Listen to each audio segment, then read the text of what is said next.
Hey everyone, welcome back to another Photopea instructional video tutorial. And today what I'm going to go over is how to add layers or make a collage in Photopea. So adding a bunch of photos into one space. And we're going to talk a lot about using layers to do that. And this will be useful in a variety of ways. It'll help build understanding for more future higher level projects, but it'll help you get this project done that we're working on at the moment in class. And so here we go. I'm just going to get started, all right? And the very first thing we need to do is we obviously need to make a new document, right? And we're on the screen. We got new project as an option. So I'm going to click on new project to start this because I want to make an empty canvas. And just like in the first one, if you want to name this, you can name it up here. Switch to inches right away. I want it to be inches. And think about the size that you want it to be. You might be wanting to work really wide, or you want it square. Think about that. And then DPI, I really don't want you to work any lower than 200. I noticed that Photopea kind of struggles at 300. It takes a little bit longer for things to work. And 300 is usually the bar for photography, and for if you wanted to print your work, you would definitely want to work at a 300. But because this is just you're turning in these assignments digital, I feel comfortable with a 200 DPI, okay? As long as we're not going like super large. So then hit create, and you're gonna end up with a document that is about the size ratio that you had put in, okay? And the first thing I want to draw your attention to, we spent a lot of time in image adjustments in the last video, right over here, making changes to colors and things like that. What I want to draw your attention to now is over in your palettes, your layers palette. We're going to be looking at this quite a bit today, right? We're going to be looking at the layers palette here, okay? Right now you'll see we only have one layer. It's a background layer and it's locked. Okay, that's important. We can unlock a layer, right? And we can lock it again as well, right? So it's locked at the moment. And I want to bring in a new layer. And there's a couple ways we can do that. One is we can literally go to our desktop, find an image, right? A JPEG in this case. I also want to point out at this moment that images on your phone that you upload might show up as HEIC files, and this is a JPEG file, right? If you edit the image just a little bit on your phone and then share it to your computer, it'll show up as a JPEG, not as an HEIC. And we want a JPEG image. We don't want an HEIC image, okay? So if I want this to be on this document, I can literally just click on it and drag, and you see you get that plus sign. So I'm going to let go, and it's going to load on my layer. And right away, I get my bounding box around it, which allows me to resize it, okay? So I can make changes.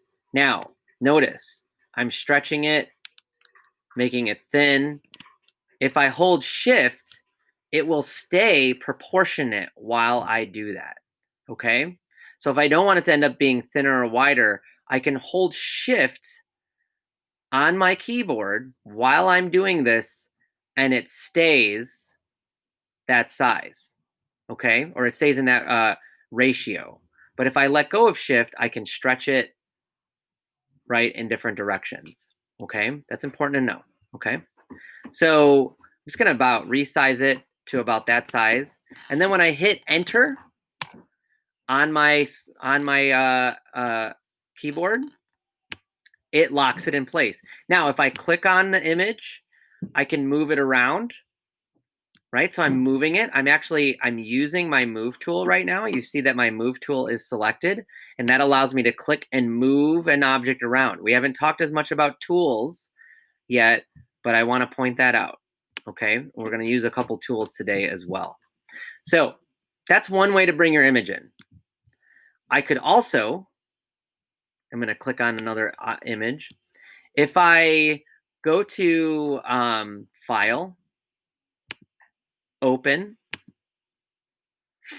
and I find the image that I want to upload this way. I'm going to go to the image. I'm going to click on it. I want this image, and I'm going to hit Open. Watch what happens. It opens up in its own tab. You see that? So now I have my new project tab where I have this object, and now I have this image opened up separately as its own tab, okay? And now I could make edits to this. So like, let's say I want to crop it. I'm going to go down here to my crop tool on the left, right here, crop tool. There's a couple other options under that. If you click and hold on a tool, you actually get other tool options. But I'm going to click on that, and I'm going to create my crop, okay? So I wanted to crop out this thing at the top. You know, maybe I want to get rid of the outdoor part. So I'm going to crop in there a little bit too, and I'm going to hit enter, and it's going to crop. All right. So I can bring it in here and make changes to it before moving it into my new project. Now, if I want to move it into my new project, I'm going to go to my move tool. See, right? I'm going to click on this, and I'm going to hold, and I'm going to drag it up into here and drag down. And notice how big it is, because before, when I dragged in this image into here, it had it confined to the size limitations of this document. But this image was not confined to that space.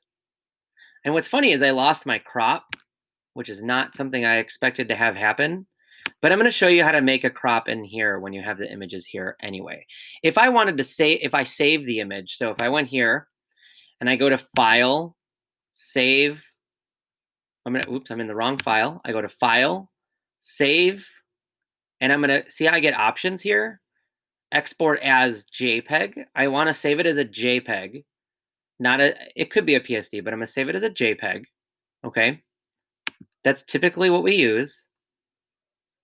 And it asks for the size that you want to save it as, quality. I always save things as the highest quality possible.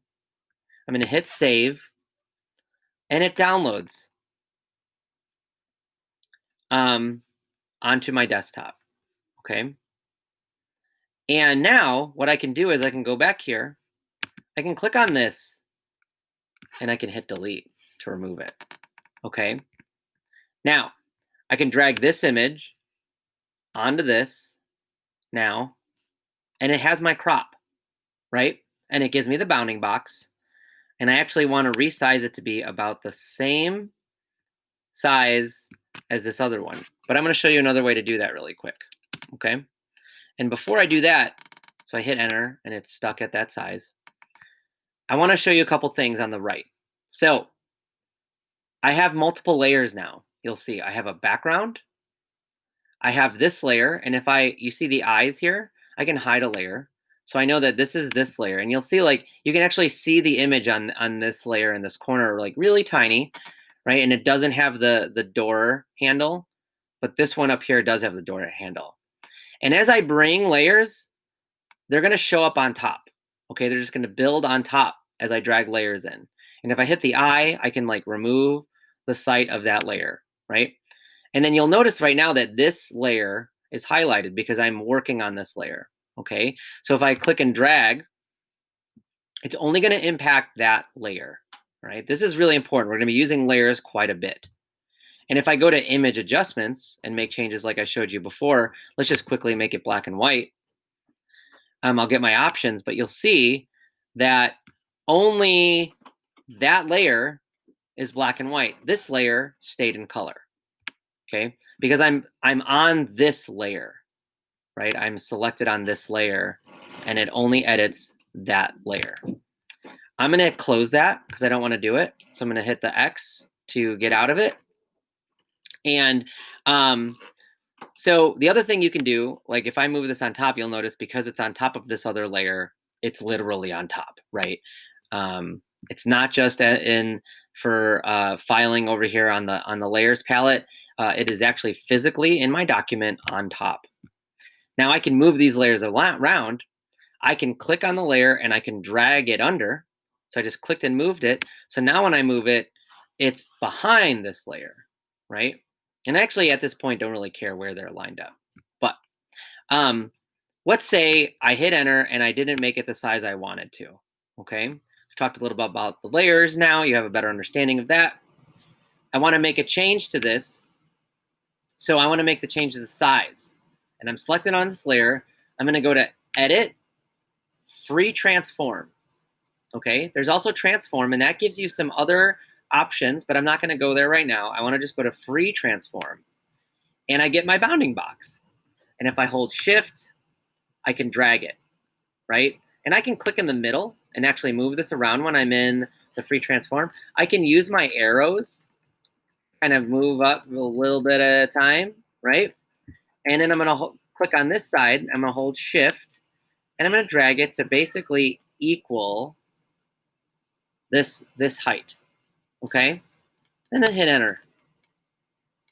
There we go, okay? Now, couple other things I wanna go over. So I'm moving a bunch of pictures. This is actually for an alphabet photography project where I'm gonna make the word good. And you know, it's funny, I went to go click on this to move it, but remember, what layer am I selected on, right? I need to go change to this layer, and then I can move this one to this side, okay? And what I wanna do now is I'm gonna bring in another image. And I'm just gonna drag directly onto my document, okay? And here it is. And I'm going to resize it. But here, I'm gonna do something a little bit different. I forgot to hold Shift, right? I just wanna make sure that it's about the same size as the G, which it is. And then I'm gonna place it alongside of that. I'm gonna show you a different way to kind of make changes to the size. So I'm gonna hit enter, because I wanna keep it, I wanna keep the flashlight as what it is, that size, but I wanna crop it down, the background, to be the same size space as the other images. And how I'm gonna do that is I'm gonna use one of my tools. I'm gonna use my marquee tool, the rectangle marquee tool. There's an ellipse one for a circle and a rectangle, right? So I'm gonna do that. So I'm select on this, I'm gonna select on that, and I'm gonna click right here at this line at that size. I'm gonna drag down to here. And I'm gonna go a little bit thinner. I'm gonna make this a little bit thinner. Okay, so I'm gonna pull in a little bit. And I can actually move this after I've done that. I'm gonna center it. I'm gonna center the flashlight top around it. And then if I make a change, so I've basically made a selection of this area. So if I go to make a change, if I go to like image adjustments, I'm gonna go to levels here. Okay, and so you can see what happens. I'm gonna click on my shadows, and I'm gonna drag my shadows over. That's interesting. We're only supposed to change in that box. So I'm gonna hit OK, right? And I'm going to go to select, inverse my selection, okay? And then I'm gonna hit delete.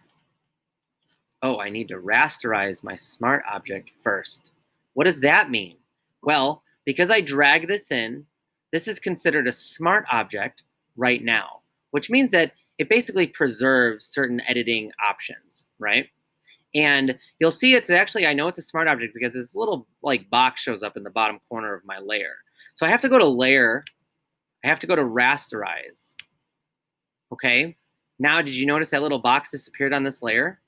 And now when I hit delete on my keyboard, everything outside of that selection area deleted. I selected within it, and then I went to select inverse to select everything outside of it. And then I hit delete. Okay, so that's another way to like kind of essentially crop your objects once you've pull them into another document with other images, right? I can't, if I try to crop, it'll crop everything together. Now I don't want this selected anymore, so I'm going to go to select, deselect, okay? I'm going to click my move tool, click on the object, and I'm just going to use my arrows to move it over slightly up a bit, okay? Now the next thing, I'm making the word good. I'm going to bring in my next O. Here it is, okay? And I'm going to transform it to be a little bit smaller. I want to see, in relationship to the other O, I want it to be about the same size. And go actually a slightly bit smaller. I'm going to hit enter. I'm going to go through the steps I just did again, okay, where I'm going to crop it down using my marquee tool. So I'm going to go here. I'm going to select in this edge, okay, and I'm going to drag across to this edge. I'm going to leave it pretty much at the same width, okay, and then I'm going to go to select, because right now, if I make it, well, let's first rasterize it, right? I'm going to rasterize my smart object. And if I hit delete right now, it'll delete everything inside of that area, right? And I don't want that to happen. So I'm going to go to edit, step backward. You'll also notice for stepping backward, you have your history palette showing up over here on the right side. If I can go back to things like before I rasterized it, right? So if I click on that, it actually goes back those steps to that point, right? Before I cleared it. So that's another way that you can make changes. You can go further back than just going edit step backwards if you wanted to, okay? So I'm gonna go, because I'm gonna select inverse, right? To select outside that area, and then I'm gonna hit delete, and there we go. Now, the final thing and then I need to select, deselect, or I can hit Command D. You'll notice that there are shortcut options for your keyboard. So if I hit the Command button and D at the same time, it's the same as doing a deselect. Most of the things that you do have shortcuts. I'm gonna click on my move tool. And you'll see I don't have enough space to fit my O between this O and the D. So I need to make my canvas bigger. I need to make my document, my background larger. So how do I do that? I'm gonna click on the background. I'm gonna go to image, and you'll see you get under adjustments, there's image size or canvas size.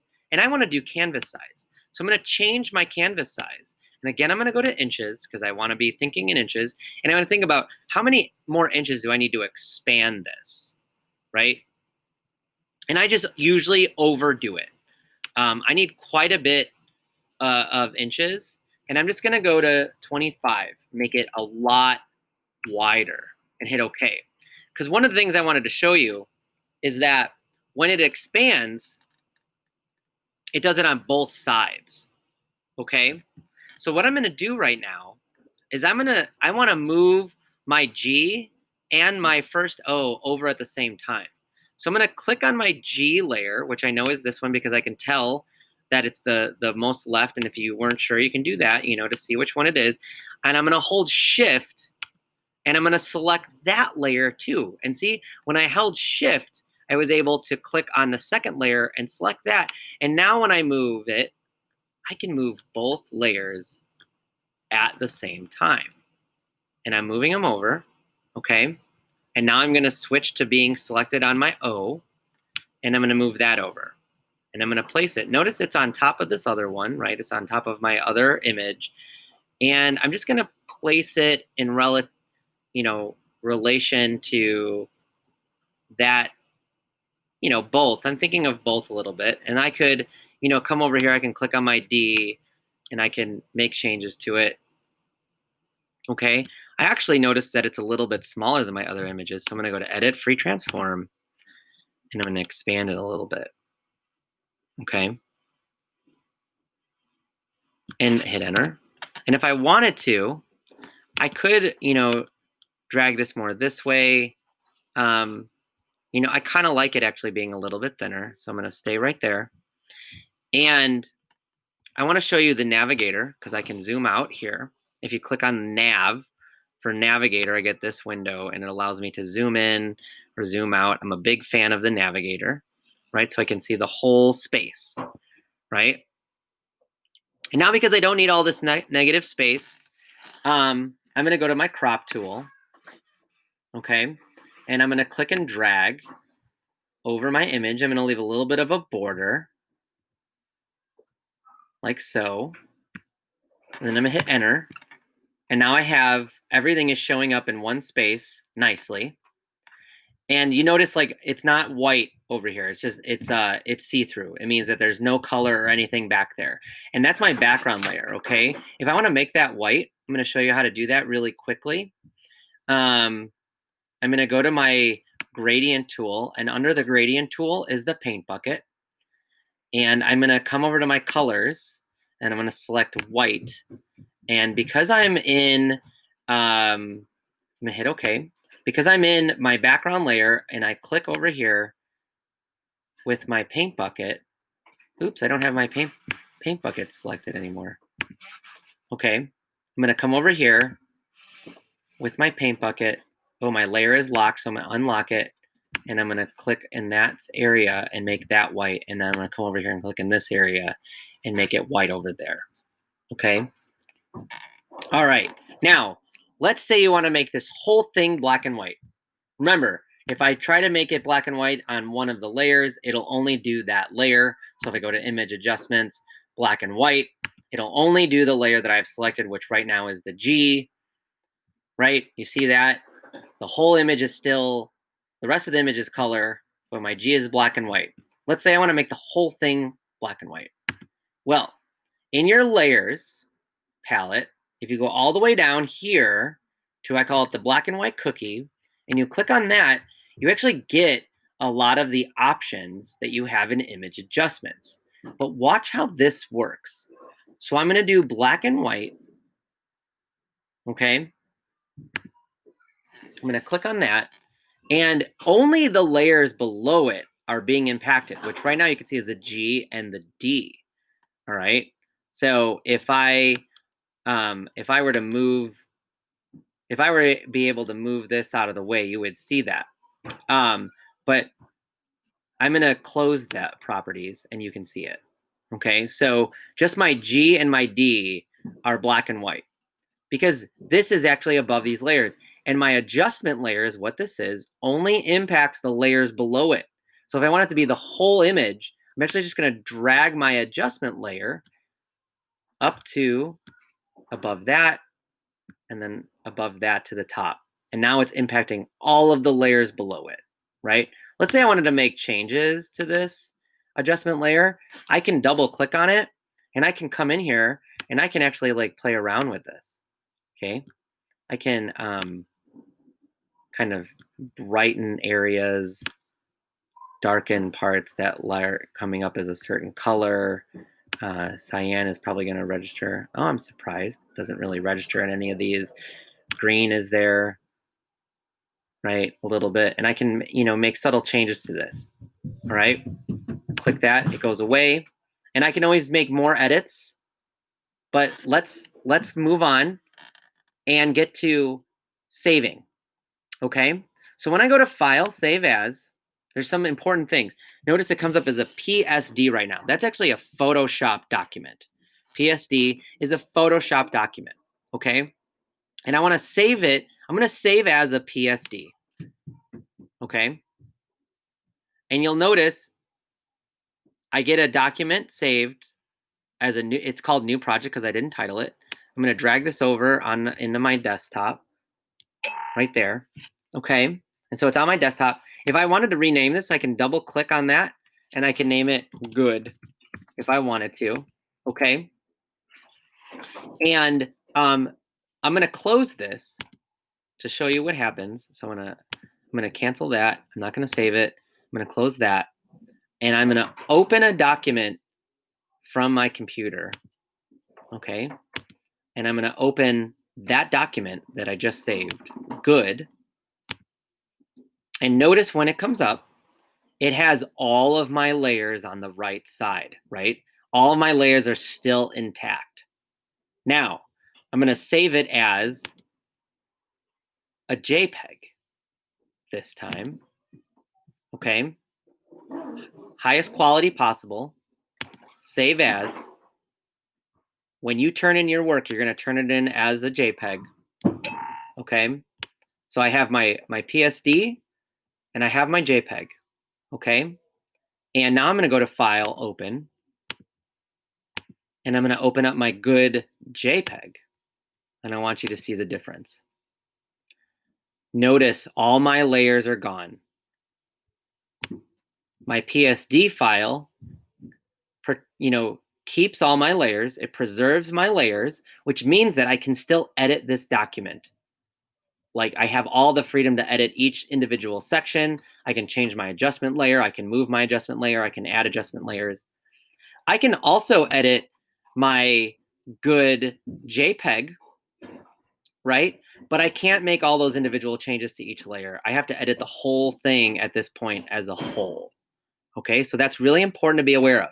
Now, when you turn in your work, you need to make sure that you are turning in a JPEG. So I would not turn in the good PSD. I would turn in the good JPEG. All right, those are different files, and the format that we need to be turning in things is JPEG. Schoology or Google Drive will not be able to read a PSD. It can read a JPEG. So when you're done editing an image, it's good to have a PSD version so you can always go back and make changes. But you're gonna save it as a JPEG to turn that in. Okay. Thanks for following along today. I hope that you feel a lot more versed in this process, and we're going to continue to build on these skills in later videos. Cheers.